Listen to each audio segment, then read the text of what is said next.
How to clear the Bluetooth cache on Android mobile. Clearing Bluetooth cache helps us fix connection issues, getting errors, and audio problems. If we do not clear it, Bluetooth devices may be disconnecting or not connecting at all. So let's fix it quickly. Open up settings for that. And once we open up settings, we need to go to the app section, scroll down, find the option for apps and tap on it, and look out for the option for seeing all apps or show system app. So for that, once we open up the space, look out for the filtered option, tap on it, and basically turn on this option called show system app and enable it and tap on OK. Once we tap on OK, we can just go over and find the option for Bluetooth.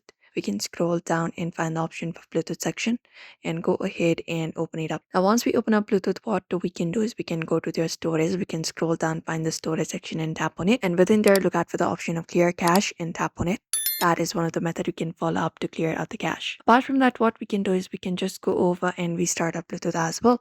So we can close this off for now and we can access our quick settings panel and there basically access our Bluetooth section. And once we find Bluetooth, we can just go over and turn it off, wait for 5 seconds and turn on the Bluetooth again and restarting also help apply the fix properly. You can just go over and do so.